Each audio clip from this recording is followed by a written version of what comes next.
Story zone, তোমার অনুভূতিদের খুঁজে নাও এখানেই। যাক, এদিকটা ক্লিয়ার। এদিক থেকে আর কোনো রকম ঝামেলা হবে না আশা করি। এবার শুধু এই মুখোশধারী লোকগুলোকে গর্ত থেকে টেনে বের করার পালা। তাজদিদ শার্টের হাতা ভাঁজ দিতে দিতে এগোচ্ছিল। একসময় হাতের গতি কমে আসে ওর। হাতা ঠিকঠাক ভাঁজ দিয়ে পকেটে এক হাত গুজে বরাবর আকাশে তাকালো তাজদিদ। শান্তশিষ্ট ভঙ্গিতে বলল, দেশে ফের যাইন, তোর মাতৃভূমি তোর সব চোরামোর হিসাব নেবে, আর এই জন্য অপেক্ষায় আছে। রাত 11:30। বাসা থেকে বেরিয়ে কয়েকবার গাড়ির চাবি শূন্যে ছড়ে তা হাতের মুঠোয় লুফে নিয়ে গাড়ির দিকে এগোলো আফিফ। চুইংগাম চিবোতে চিবোতে ড্রাইভিং সিটে উঠে বসলো। ফোন পাশের সিটে রেখে কাউকে কল লাগালো ও। গাড়ি স্টার্ট দিয়ে ফোন লাউডস্পিকারে রেখে বলল, আজ সারা রাত পার্টি করবো, চলে আয়। কল কেটে গাড়িতে উচ্চ আওয়াজে গান বাজতে শুরু করে আফিফ। ড্রাইভিংয়ের সাথে রীতিমতো নাচছেও। গানের তালে তালে তাথইয়ের পরিস্থিতি আর নিজের পৈশাচিক আনন্দকে স্মরণ করতে থাকে আফিফ। হাসতে থাকে আপন মনে। এই সুকর সুদূর প্রসারী নিখুঁত পরিকল্পনার ফল। যেদিন থেকে আফিফ জানতে পেরেছে তাথই তাজদিদ ওয়াসিরকে ভালোবাসে, সেদিন থেকেই তাজদিদকে লাঞ্ছিত অপমানিত করার উপায় খুঁজতে থাকে ও। ও জানতো তাথই আলফিজকে হেনস্থা করতে তাজদিদই মুখ্য মাধ্যম। এর চেয়ে ভালো উপায় আর দুটো হয় না। এজন্য অবশ্য কম কাঠখোট পোড়াতে হয়নি ওকে। আপন মনে খুশি হয়ে ড্রাইভ করছিল আফিফ। আকস্মাৎ ডান দিকের রাস্তা থেকে একটা গাড়ি এসে ধাক্কা মারে ওর গাড়িতে। কোনো মতে স্টিয়ারিং ঘুরিয়ে বামে গাড়ি থামায়ও। ব্রেক কষায় আফিফের মাথা গিয়ে বাড়ি খায় স্টিয়ারিংয়ে। ব্যথায় কপালের ডান দিক চেপে ধরে মাথা তোলেও। জানালা দিয়ে মুখে থাকা চুইংগাম ফেলতে গিয়ে টের পায় থুতুর সাথে রক্তও বেরিয়েছে, যার মানে দাঁতের সাথে মুখের ভেতরের দিকটা কেটে গিয়েছে ওর। রাগের বসে মুখ দলা মারে আফিফ। অসভ্য এক ভাষায় গালি দিতে দিতে গাড়ি থেকে নামছিল, কিন্তু তার আগেই ওর চোখ যায় গাড়ির লুকিং মিররে। সেখানে দৃশ্যমান অবয়ব দেখে পুরো প্রতিক্রিয়াই উল্টে যায় ওর। ওর গাড়িকে ধাক্কা দেওয়া গাঢ় খয়েরি রঙের গাড়িটার সামনের হেডলাইট জ্বলছে নিচ্ছে। ভেতরের মৃদু আলোতে স্পষ্ট দৃশ্যমান হয় ড্রাইভিং সিটে বসে থাকা মানবীর চেহারা। মেরুন রঙের কামিজ পরনে, খোলা চুলগুলোর কিছু গলার আগে পড়ে ঠোঁটে গাঢ় খয়েরি লিপস্টিক, আর ফর্সা গলায় জলজল করতে থাকা সেই উজ্জ্বল লকেট। তাথই শক্ত হাতে স্টিয়ারিং ধরে নিজেকে সংবরণের চেষ্টা করলো। ওর চোখ ভরে উঠেছে তীব্র রাগ আক্রোশে। ওর ইচ্ছে করছে সামনের গাড়িটাকে পিষে ফেলার। অতি কষ্টে স্থির রইল ও। মোবাইলে নাম্বার ডায়াল করে কানে গোজা হেডফোনে বলল, কাগজগুলো তোকে কে দিয়েছে আফিফ? আফিফের চোখ বেরিয়ে আসার উপক্রম হয়। জানালার কাঁচ তুলে দিয়ে দ্রুততার সাথে গাড়ি স্টার্ট দেয় ও। তাথইয়ের কল কাটতে যাবে, উপাস থেকে তাথই বলল, আমারটা প্রিমিওজি, স্পিডটা তোর ভেহেকের চেয়ে কয়েক গুণ বেশি, রেস করবি? আফিফ কল কেটে দেয়। গাড়ি চালাতে চালাতে লক্ষ্য করলো পেছনে তাথইয়ের গাড়িটাও আছে। ড্রাইভিং সিটে তাথই আলফিজের শক্ত চোখমুখ স্পষ্ট দেখা যায়। আবারও ফোন বাজে আফিফের। কল কেটে দেয় আফিফ। এবারে ভয়েস টেক্সট আসে ওর নাম্বারে। শুকনো ঢোক গিলে ভয়েস ওপেন করে আফিফ। সেখানে তাথই আলফিজের দীপ্ত স্বর, আমার প্রশ্নের জবাব না দিয়ে তুই পরপারেও যেতে পারবি না Afif, so come to the call. আবারও ফোন বাজে আফিফের। এবার আর কল কাটলো না আফিফ। কল রিসিভ করে বলল, আমার পেছনে কেন পড়েছিস তুই? ভার্সিটির পেজ মডারেশনে থাকা 7 জনের একজন তাথই আলফেজের নামে এক ঢোক পানি বেশি খায়। তোর কি মনে হয় সেই পেজের ইনবক্সে তাজদিদ ওয়াসিরের এগেইনস্টে পোস্ট ডকুমেন্টস কে পাঠিয়েছে সেটা জানা আমার জন্য কঠিন হবে? তাথইয়ের কথা শুনে আফিফ যেন শূন্যে ভেসে থাকা অবস্থাতে আছাড় খায়। ও ধ্যান জ্ঞান লোপ পেতে থাকে। সামনে থেকে একটা চলন্ত গাড়ি কোনো মতে ওকে পাশ কাটিয়ে যায়। দুর্ঘটনা ঘটতে ঘটতেও কোনো রকমে বেঁচে যায় আফিফ। তাথইয়ের গাড়িটা পেছন থেকে ওর গাড়িকে ধাক্কা দিয়েছে বলেই দুর্ঘটনা এড়িয়েছে। তাথই ফোনে বলল, বললাম তো আমার প্রশ্নের জবাব না দিয়ে তুই পরপারেও যেতে পারবি না।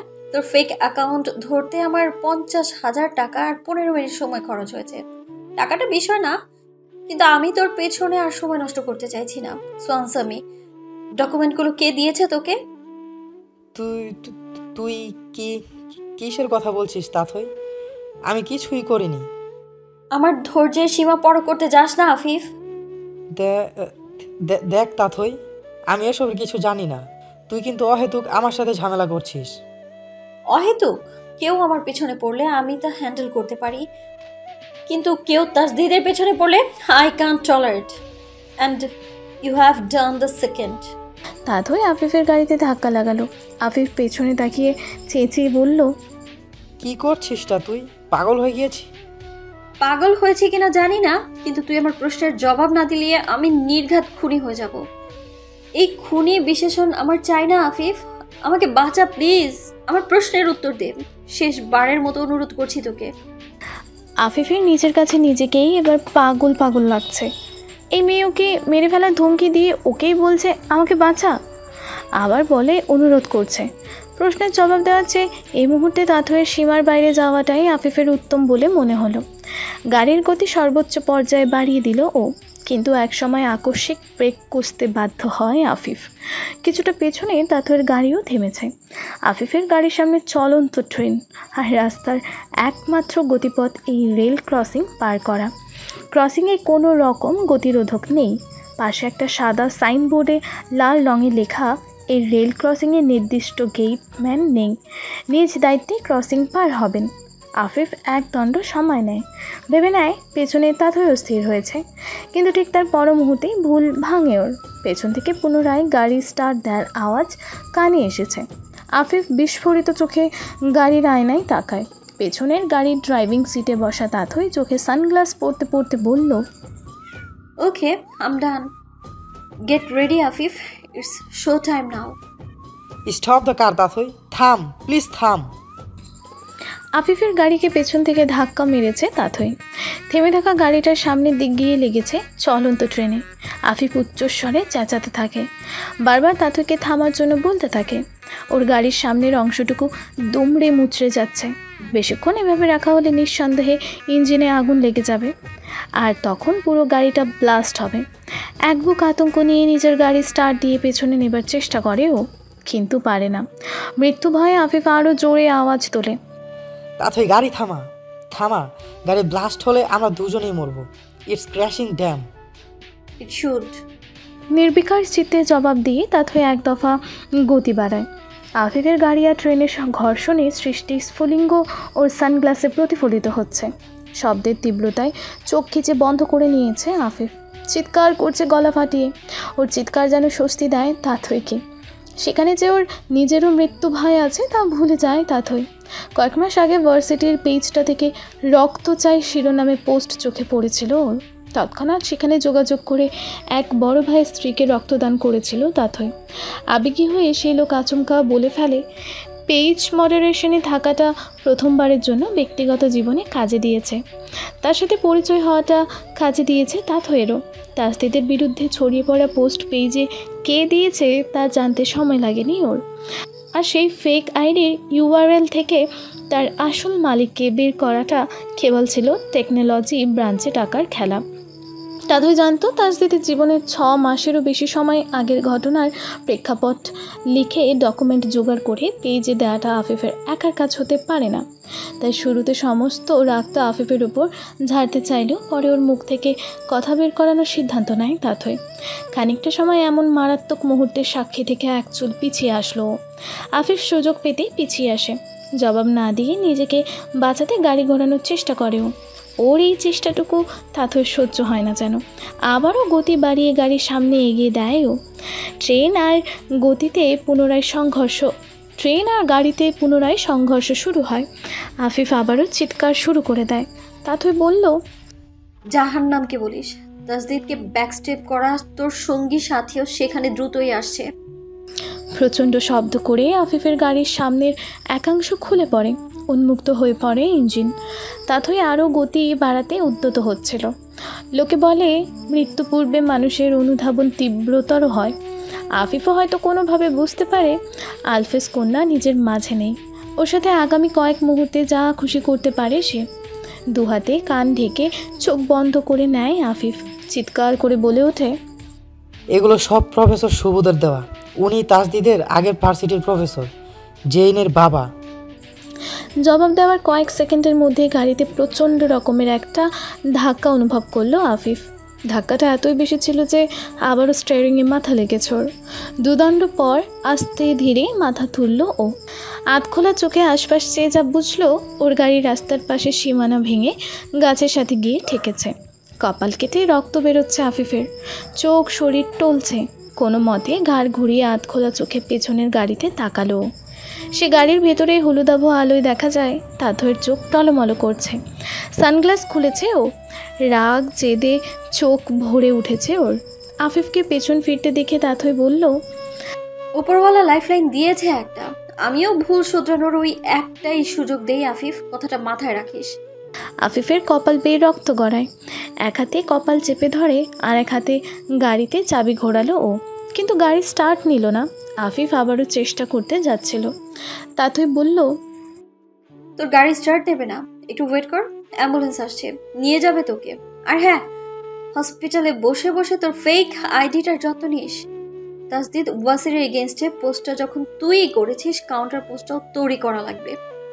চোখের সানগ্লাস তুলে দিয়ে গাড়ি ঘুরিয়ে চলে গেল তাথই। শুনছান প্রান্তরে ধ্বংসপ্রায় গাড়িতে একাকী আহত অবস্থায় পড়ে থাকা আফিফের চোখ ফেটে জল গড়ায় এবারে। একটা মেয়ে ওকে এমন বাজেভাবে নাজেহাল করে গেল ভাবলেই নিজের উপর রাগ হচ্ছে ওর, কিন্তু সেই রাগের কোনো প্রতিকার নেই। আফিফ নিরুপায়। তাথই আলফেজের দেয়া বিপদ সংকেতের কাছেও সত্যিই নিরুপায়। প্রীতিকার্নিশের টিনের চালে বৃষ্টির ফোঁটা ছন্দ তুলেছে। ঝমঝমিয়ে বৃষ্টি হচ্ছে বিকেল থেকে। মাঝে মাঝে ঘরের ওপরের গাছটার ডাল টিনে আওয়াজ করছে। মিসেস ওয়াশির তাসদিদের বিছানায় বসে গুনগুনিয়ে কোরআন পড়ছেন, আর তার কোলে মাথা গুজে চোখ বন্ধ করে শুয়ে আছে তাসদিদ। বৃষ্টির জন্য আসরের নামাজটা বাসায় সেরেছে এ বাড়ির ছেলেরা। তামজিদ ভাইয়ের ঘরেই পড়ার টেবিলে বসে বসে পড়ছে। মিসেস ওয়াশির কোরআন পড়া শেষ করে বইটাই চুমু খেলেন। সেটা পাশে সরিয়ে রেখে তাসদিদের চুলে আঙুল চালিয়ে বললেন, ইন্সপেক্টর কি বলেছে তাসদিদ? তাসদিদ চোখ মেলল। মায়ের কোলে আরও বেশি করে লেপটে গিয়ে জবাব দিল, ইন্সপেক্টর বলেছে তাসদিদ ওয়াসিরের মাকে চিন্তা করাটা মানায় না। সে কি জানে না তার ছেলে সব সামলে নেবে? হ্যালো ডিয়ার লিসেনার্স, আপনারা শুনছেন স্টোরিজ অন প্রেজেন্স ধারাবাহিক পর্ব গল্প। আমাদের সামগ্রিক প্রচেষ্টাকে উৎসাহিত করতে লাইক এন্ড কমেন্ট করতে ভুলবেন না। Thank you. মিসেস ওয়াশিরের বুক হাহাকার করে ওঠে। মাত্র 2 দিনের জন্য প্রীতিকার্নিশ ছিলেন না তিনি। এর মাঝে এত কিছু হয়ে যাবে কল্পনাতেও ছিল না তার। যে ছেলে বেয়াদবি হবে ভেবে কখনো কারো ছায়াটাও মারায় না, তার সেই ছেলের বিপরীতে সামাজিক যোগাযোগ মাধ্যমে এত বড় কুৎসা খেয়ে বা কারা রটালো বুঝে আসে না মিসেস ওয়াশিরের। তামজিদ এই অবধি চুপ ছিল। ওর স্কুল কোচিংয়ে যে তাসদিদকে নিয়ে খানাঘুষা হচ্ছে তা বুঝতে ওকে বেগ পেতে হয়নি। হয়তো ভয়ে কেউ ওকে সামনাসামনি কিছু বলেনি, কিন্তু বলা বলে ঠিকই করেছে। মাকে করুণ চোখে তাসদিদের চুল হাত বোলাতে দেখে মুখ খুলল তামজিদ। বলল, আচ্ছা ভাইয়া, তুই বলছিস কাগজগুলো ভুয়া না, তাহলে 6 মাস আগে যে তোর সাথে এসব ঘটেছে সেগুলো তুই আমাদের জানাসনি কেন? মিসেস ওয়াশির ছোট ছেলেকে চোখের ইশারায় শাসালেন। বেয়াদবি বুঝে তামজিদ চোখ নামিয়ে নিল তৎক্ষণাৎ। তাসদিদ চোখ মেলে অতি নরম আওয়াজে বলল, বাবা এসব জানলে কখনোই চুপ থাকতো না। তখন কেঁচো খুঁড়তেই কেউটে সাপ বের হওয়ার সাপ টাইপ ঘটনা ঘটত। আমি চাইনি আমার একার পরিস্থিতির জন্য পুরো একটা ইউনিভার্সিটির নাম খারাপ হোক, তাই চুপচাপ অন্য জায়গায় অ্যাডমিশন নিয়েছিলাম। বুঝলাম না এরা ব্যাপারটাকে আবারও কেন ঘাটাচ্ছে। তামজিদ হাতের কলম ছেড়ে কপাল চেপে ধরে। প্রশ্নটা করাই ওর ভুল হয়েছে। ওর জানা উচিত ছিল তাসদিদ কখনো ঝামেলার ঝতেও থাকে না। মাঝে মাঝে তামজিদের সন্দেহ হয় ও আদৌ এই তাসদিদের আপন ভাই কিনা। এর মাঝে ওয়াশির সাহেব দরজায় নক করে ভেতরে ঢুকলেন। তাসদিদ মায়ের কোল ছেড়ে উঠে বাবু হয়ে বসল। ওয়াসির সাহেব একটা টুল নিয়ে বসে চিন্তিত স্বরে বললেন, এই কয়েকদিন তুমি বাসরিতে গেলে না, পুলিশের কাজে কোনো রকম গতি নেই বললেই চলে। সব কিছু হাতের বাইরে চলে যাচ্ছে না তো তাসদিদ? বহুদিন পর বাবার চোখে মুখে চিন্তার রেশ দেখে তাসদিদের ভেতরটা ভারী হয়ে ওঠে। তবুও ও নিজেকে স্থির রাখে। এগিয়ে এসে বাবার হাত মুঠো করে আশ্বস্তের হেসে বলে, আমি একটা সুষ্ঠু নিষ্পত্তি চাইছি বাবা, এই জন্যই সময় লাগছে। তবে তুমি চিন্তা করো না, আসল সত্যিটা দ্রুতই সবার সামনে আসবে। সব কিছু ঠিক হয়ে যাবে ইনশাল্লাহ। তামজিদের জেদ হলো ভাইয়ের কথা শুনে। এইভাবে হেনস্থা হবার পরও ওর ভাই কি করে এমন স্থির থাকতে পারে? ওয়াসির সাহেব মাথা নেড়ে ক্ষুদ্রশ্বাস ফেললেন। কলাসাই ফোন নিয়ে বেরিয়ে গেল তাজদিদ।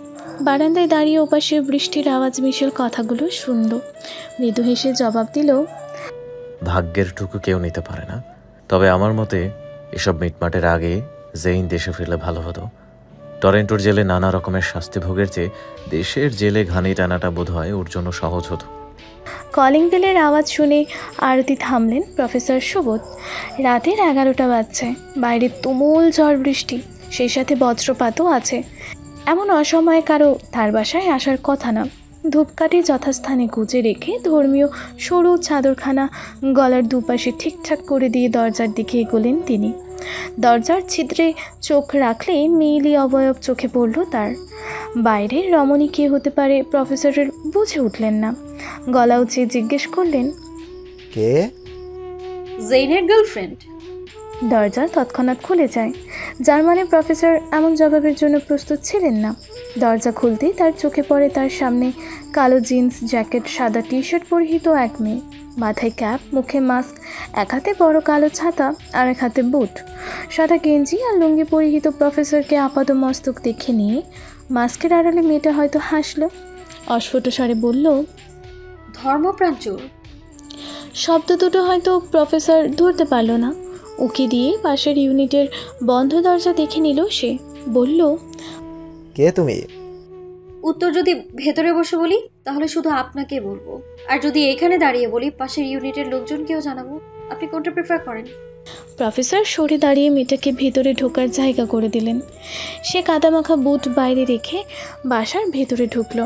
চারিদিক চোখ বোলাতে বোলাতে বলল, নিজের মান সম্মানের প্রচুর ভয়, অথচ অন্যকে মিথ্যা বদনাম করতে আপনার কলিজা কাঁপে না? Shut up! অনেকক্ষণ হলো তোমার যা তা কথা শুনছি। জেন 4 বছরেরও বেশি সময় ধরে দেশের বাইরে। তুমি ওর পরিচিত হওয়ার প্রশ্নই ওঠে না। তাহলে কে তুমি? কি চাইছো? এখানে কেন এসেছো? বাজ পড়ার আওয়াজ আসলো বাইরে থেকে।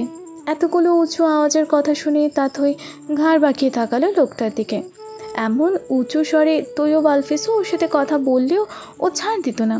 মুচকি হেসে সোফায় গিয়ে বসলো তাথই।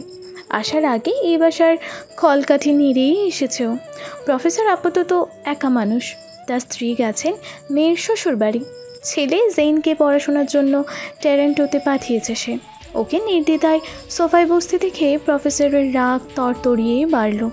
দ্রুতপদে এগিয়ে আসলো সে। তাথই তার প্রতিক্রিয়া পরখ করে তাকে বলার সুযোগ না দিয়েই বলল, উত্তেজিত হবে না প্লিজ, আসুন শান্তিতে বসে কথা বলি। আমার পরিচয়টা এখানে কোনো ফ্যাক্ট না, তবে হ্যাঁ, আমি আপনার ছেলেকে চিনি না, এটা সত্য।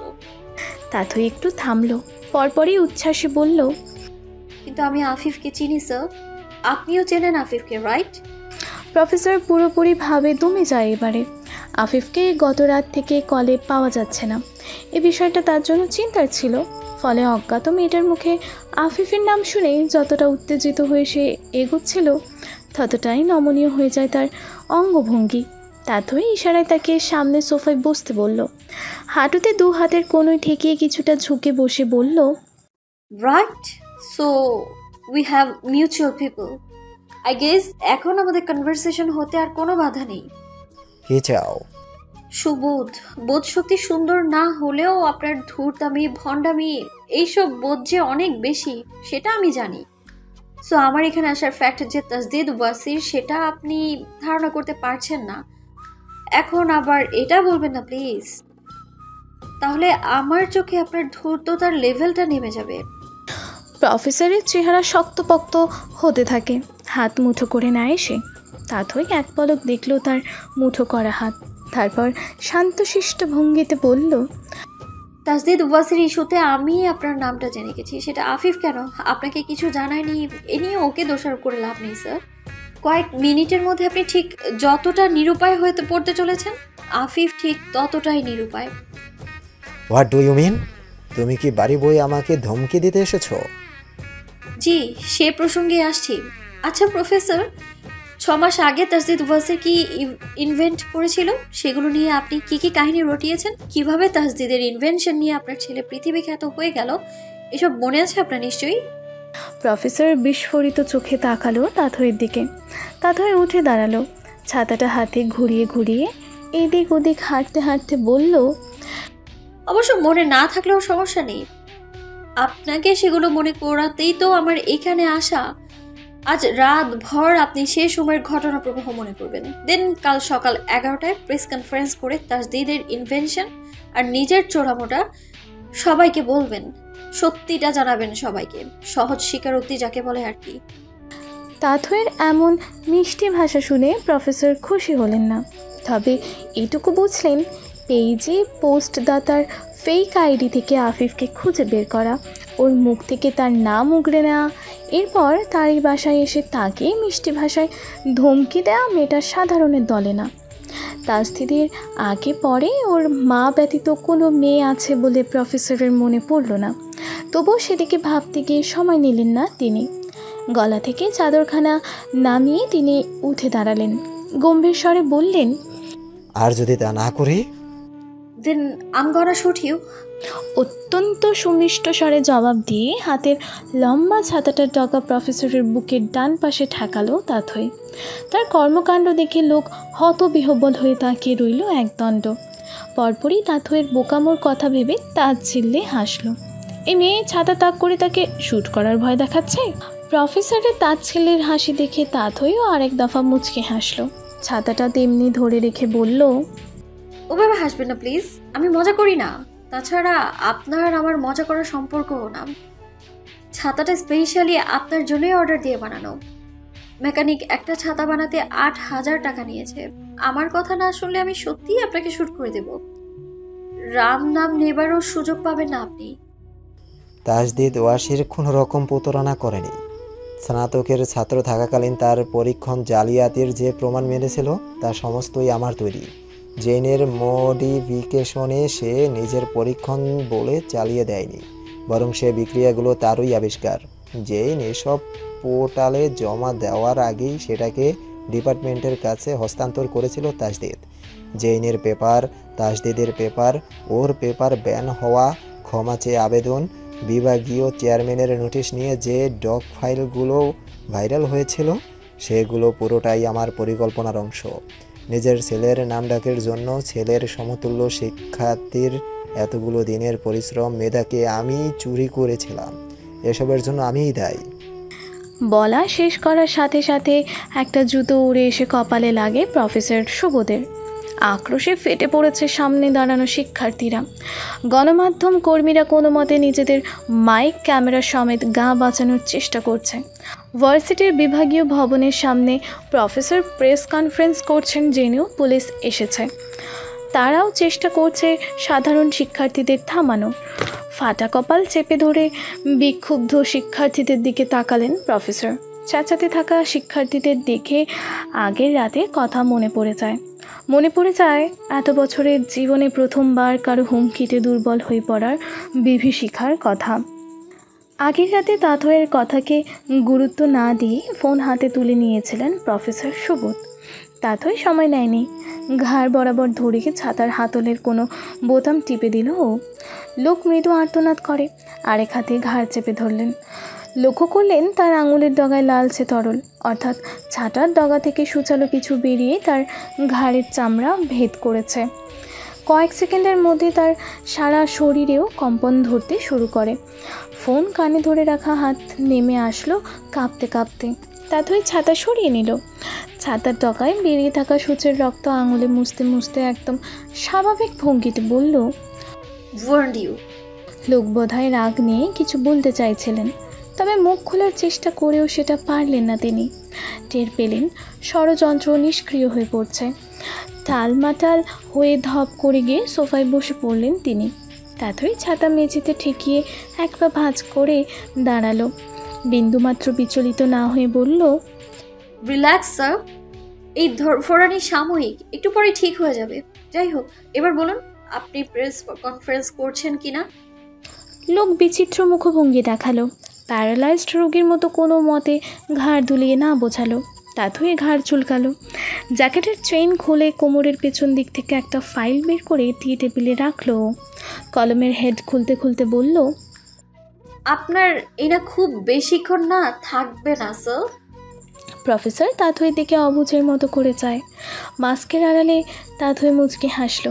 ফাইল খুলে 3টে কাগজ বের করলো ও একটা একটা দেখিয়ে বলল, পেপেরোমিয়ায় বায়োলুমিনেসেন্স তৈরির সব রিয়াকশন মডিফিকেশন আপনার ছেলে পোর্টালে জমা দেওয়ার আগেই তাসদিদ ডিপার্টমেন্টে আপনার কাছে জমা দিয়েছিল। আর আপনি ওর দেওয়ার ডিটেলস চুরি করে নিজের ছেলে জেইনকে পাচার করেছেন। এটা তার স্বীকারোক্তি। তাসদিদের এগেইনস্টে আপনি বিভাগে চুরির অভিযোগ করেছিলেন। এটা তার প্রত্যাহারপত্র। আর এটা আপনার তরফ থেকে চেয়ারম্যান স্যারের কাছে আবেদনপত্র। চেয়ারম্যান তাসদিদকে রেস্ট্রিকেট করার যে ওয়ার্নিং পেপার পাঠিয়েছিল সেটা প্রত্যাহার আর তাসদিদকে ওর আবিষ্কারের জন্য সম্মাননা দেওয়ার বিষয়ে। প্রফেসর বড় বড় চোখে তাকায়। অজ্ঞাত মেয়েটার এমন সুদূর প্রসারী চিন্তা ভাবনা তার মাথায় ঢুকে তাকে যেন আরও এলোমেলো করে দিল। তাথই কাগজগুলো গোছাতে গোছাতে বলল, now you have 2 options sir. আপনি যদি প্রেস কনফারেন্সের জন্য হ্যাঁ বলে দেন তাহলে শুধু এই 3টা কাগজে সাইন নিয়ে আমি বিদায় নেব। আর আপনি যদি আমার কথায় রাজি না হন তাহলে স্যার এই বাদ বাকি কাগজগুলোতেও আপনার সাইন উঠতে চলেছে। বলে রাখি, এগুলো কিছু অবৈধ কাজকর্মের ডকুমেন্ট। অবৈধ বলতে ঠিক কি পরিমাণে অবৈধ সেটা আপনি কাল সকালে পড়লেই বুঝতে পারবেন। ও হ্যাঁ, এর সাথে আপনার কিছু আপত্তিকর ছবি ভিডিও কাল সকাল নাগাদ ভাইরাল হবে। অ্যান্ড ট্রাস্ট মি, সেগুলো কোনোটাই ভুয়া অথবা এডিটেড হবে না। কেননা মিনিট 2-এর মধ্যে আপনি থাকবেন না। লাইক জ্ঞানে থাকবেন, তবে সব জ্ঞানে থাকবেন না। এই ইনজেকশন আপনাকে এমন একটা স্টেটে নিয়ে যাবে তখন আপনি যা তা করে ফেলতে পারেন। আর আপনাকে দিয়ে সেই যাতাটা আমিই করাবো। এতক্ষণ নরম গলায় কথা বললেও তাথইয়ের চোয়াল শক্ত হয়ে আসে এবারে। কাগজ একপাশে রেখে ঝুঁকে বসে প্রফেসরের গেঞ্জির কলার মুঠো করে নিল ও শক্ত কণ্ঠে বলল, আপনি বুঝতে পারছেন স্যার আপনার উপর কেমন ইফেক্ট করতে চলেছে? বাইরে আলোর ঝলকানি আর বজ্রপাতের শব্দ হয় আবারও। সে আলোতে প্রফেসরের চোখে পড়ে তাথইয়ের রক্তলাল চোখজোড়া। চারপাশ ঝিম ধরে আসে তার। এর পরবর্তী ঘটনা বলতে মনে পড়ে সকালে বিছানায় নিজেকে অর্ধনগ্ন অবস্থায় খুঁজে পাওয়া। আর ঠিকঠাক জ্ঞান ফিরতেই মোবাইলে মেইলের নোটিফিকেশন ওপেন করতেই বোঝা গেল অজ্ঞাত মেয়ে যা যা বলে গিয়েছিল তাই সে মেইলে। অবৈধ বলতে সে এমন সব অবৈধ কাজকর্মে তার সাইন নিয়ে গেছে যে সেগুলো পড়ে প্রফেসরেরও গা শিরশিরিয়ে ওঠে। তারপরও ছবি ভিডিও আছে। সেগুলো দেখে প্রফেসর বুঝতে পারলেন ইনজেকশনের জন্য কোনো রকম আত্মনিয়ন্ত্রণ ছিল না তার। এসব ভয়ঙ্কর জিনিসের সাথে মেইলে লেখা ছিল, কনফারেন্স করলে আপনাকে প্রথম 3টে ডকুমেন্ট পাবলিশ করতে হবে, না করলে আমি নিজ দায়িত্বে এই সবগুলো পাবলিশ করব। Good day sir. Press conference করা ছাড়া দ্বিতীয় কোনো উপায় ছিল না প্রফেসর সুবোধের। তাথইয়ের দেওয়া প্রথম শর্ত মেনে কনফারেন্স ডাকেন তিনি। স্বীকার করেন সমস্তটা। তার চোরামের কথা শুনে এক প্রকার জ্বলে ওঠে শিক্ষার্থীরা। ক্ষিপ্ত ছাত্রছাত্রীদেরকে মাস থেকে দ্রুততার সাথে সরিয়ে নেওয়া হয় তাকে। শিক্ষার্থীদের দাঙ্গায় পড়ে তৎক্ষণাৎ বিভাগ থেকে গণমাধ্যমকে জানানো হয় প্রফেসর সুবোধকে বহিষ্কার করা হয়েছে। টিভিতে সবটা সরাসরি সম্প্রচার দেখে কপালে ভাঁজ পড়ল তাসদিদের। অবিশ্বাসের ক্ষীণ রেশ দেখা গেল ওর চোখে মুখে। আলহামদুলিল্লাহ বলে তৃপ্তির ঢেকুর তুললেন মিসেস ওয়াশির। তাসদিদ সোফায় বসে বারান্দার দেয়ালে বল ছুঁড়ে আবারও ক্যাচ ধরে নিচ্ছিল। খবরটা দেখে ও খুশি হয়ে গেল। তাসদিদের ফোনে কল আসে। বাবার নম্বর দেখে সালাম দিল ও। ওপাশ থেকে ওয়াসির সাহেব সালামের উত্তর নিয়ে বললেন, নিউজ দেখেছ? হ্যাঁ বাবা। দেরিতেই সই, সেই লোক যে তার ভুল বুঝতে পেরেছে এই অনেক, বাকিটা পুলিশ দেখে নেবে। তুমি আর এসব নিয়ে চিন্তা করো না, বাড়ি এসে কথা বলছি। কল কাটল তাসদিদ। মিসেস ওয়াশির বললেন, এই লোক প্রীতি কারণেই এসেছিল তাসদিদ। যদি জানতাম উনি তোর এত বড় ক্ষতি করতে চাইছে তাহলে। তাসদিদ কিছু বলল না। ওর মাথায় ঢুকছে না প্রফেসর নিজ থেকে সবটা স্বীকার করে নিল কি করে, যখন ওর ধারণা ছিল ফেজের ডকুমেন্টগুলো তারই দেওয়া। আবারও মোবাইল বাজে তাসদিদের। শান্তর কল রিসিভ করতেই শান্ত বলল, নিউজ দেখেছিস? কিন্তু শান্ত। পেজে তো সপক্ষে কাউন্টার পোস্ট করা হয়েছে, ওটা দেখেছিস? তাসদিদ আরেক দফা অবাক হয়। কল কেটে তৎক্ষণাৎ ফেসবুক খুলে পোস্টটা দেখে নিল। আগের পোস্টার প্রতিটি শব্দের বিপরীতে জবাব লেখা সেখানে, সাথে ওর আগে মডিফিকেশন শেষ করা প্রফেসর শুভদের স্বীকারোক্তি। সে পোস্টেও কার্টেসি নেই। পুরো বিষয়টা হজম হয় না তাসদিদের। তৎক্ষণাৎ পোস্টকারী কে জানতে চেয়ে পেজ ইনবক্সে মেসেজ করে ও। স্টোরি জোন, তোমার অনুভূতিদের খুঁজে নাও এখানেই।